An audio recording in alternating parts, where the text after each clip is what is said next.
Welcome back to yet another challenge video where we try to see how much of a bad guy Mario actually is. Because as we know, Mario is not a hero and he loves to attack and destroy enemies. Well, I don't like violence, and today I will try to make Mario look a bit better. The rules are simple. We are going to try to beat Super Mario Bros. 3 and all of this without attacking a single enemy. If that is not possible, then we'll attempt to beat the game with the least amount of acts of violence and casualties possible. At the end, we'll see how bad Mario actually was and if he needs to go to jail. Make sure to subscribe to the channel and let's just jump into it. Alright, so there are 8 different worlds in Super Mario Bros. 3, and well, my objective here is to try to clear the game without visiting them all.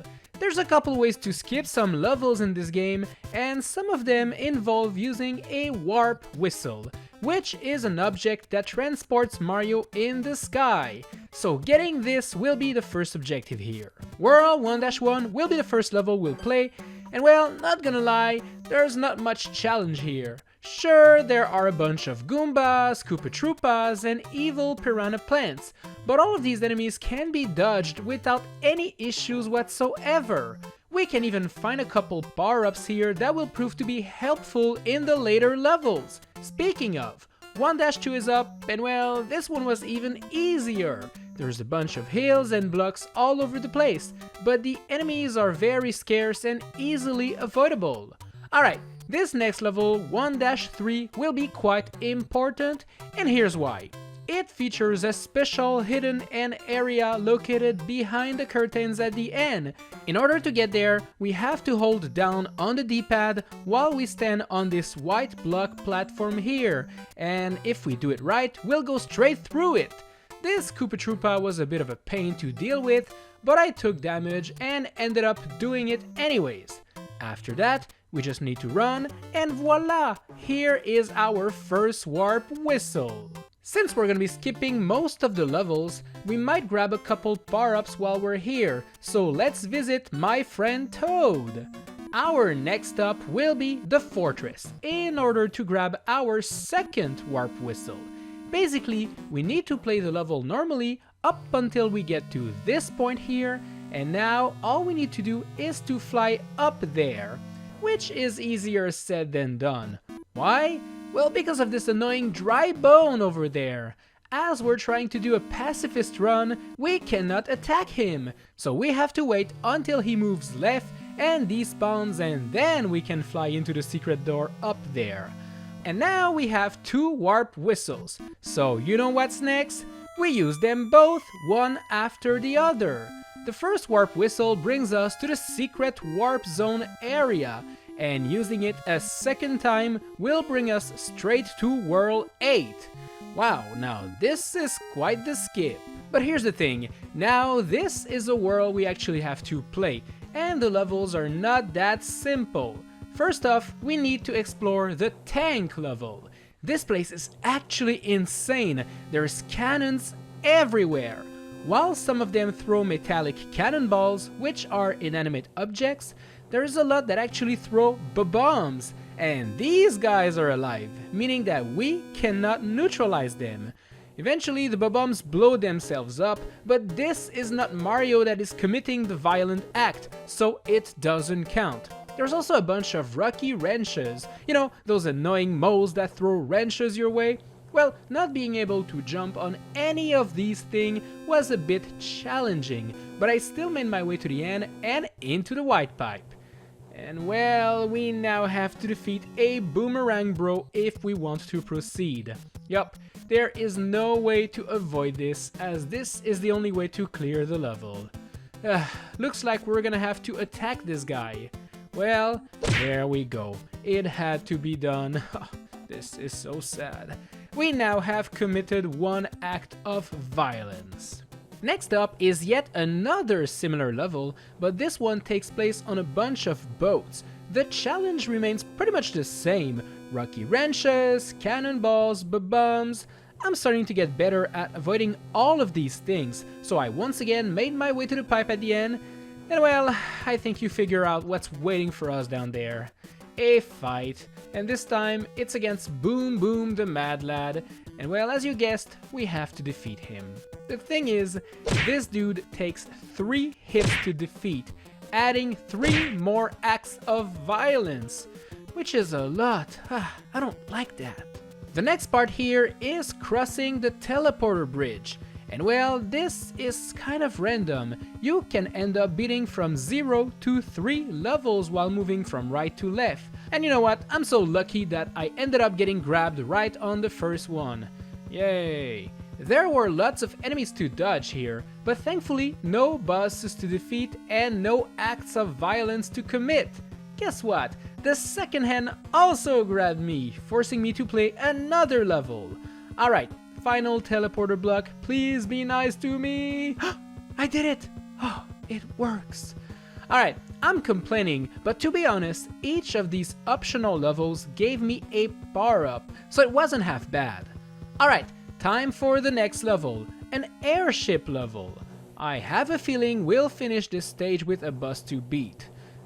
The level in itself was kind of scary, forcing me to do crazy jumps above endless pits, but this was not a problem. After going down the white pipe, we come face to face with Boom Boom again! Alright, 3 more hits on the guy, 3 more acts of violence. I'm so unlucky! Alright, now it's time to actually play the classic levels, and hopefully these won't feature any more violence to deal with. A-1 is actually quite the challenging level. It features a bunch of Koopa Troopas, Bullet Bills, and even a freaking Boo. All of these creatures want a piece of Mario, and not being able to defend myself proved to be a bit difficult. This part here typically involves Mario jumping on a Paratroopa to get on top of this cannon there. But obviously, doing that is violent, so we can't really do it. This forced me to be a bit creative, and luckily, running super fast is all it takes to make our way on top of the cannon without resorting to violent deeds. Yay! A-2 was much easier, thankfully, because I know the secret trick to skip half the stage. You see this quicksand there? Well, it's actually friendly. Let it eat you, and you'll be able to enter a secret pipe to get close to the end of the stage. I just used my super leaf to fly to the end, and I did it. Let's go! Next up is a fortress level, which is probably the most annoying level ever. This one is like a maze. It's full of doors leading to nowhere. There's lava that can kill you at any moment, and it's just a frustrating experience, period. Luckily for this quest, it's also not a fortress that features a lot of enemies, allowing us to quickly get to the P-switch at the end to enter the door and get to, you guessed it, Boom Boom the Mad Lad. And well, now we're used to how many acts of violence we need to commit to unalive this poor dude. Say it with me, 3! Alright, here we go. This is the final stretch. And well, it starts with another one of these tank levels. Yay! Even more bob-ombs, more cannonballs, and more rocky wrenches to dodge. And obviously, it ends with a white pipe.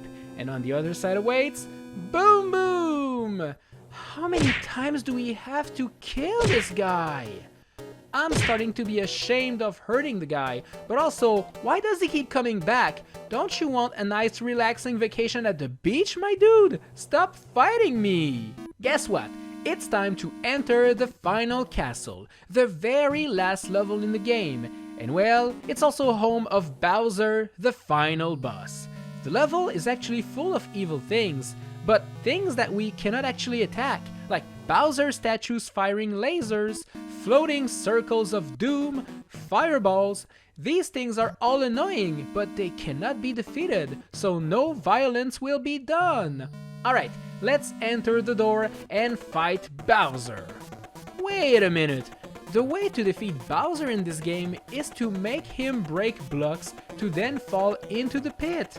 In a way, we don't even fight Bowser directly, he kinda digs his own grave. We are not committing any acts of violence, which is kinda neat. Well, there we go, the dude is dead, and it wasn't our fault, we didn't do anything, he just jumped in a pit. I mean, what could I do? Hey, Peach, I finally saved you. Are you happy? Depends. How many acts of violence have you committed, you monster? Well, let's quickly recap. Is it possible to beat Super Mario Bros. 3 without violence? Nope, it isn't. Even by using warp whistles to skip like 90% of the game, we still had to be quite violent. We had to defeat this lonely Boomerang Bros here with one hit, and then we had to defeat a couple Boom Booms in all of these levels full of cannons, rocky wrenches, and bombs. So that's one Boom Boom here, one there, one over there, and last but not least, this one. This brings the total to 5 casualties and 13 acts of violence. Oof, the princess isn't really happy about that. I'm sorry, Mario, but you'll have to go to jail for sure. Oh, well, would you look at that? Mario is behind bars now. The irony. Thanks a lot for watching this challenge video. I hope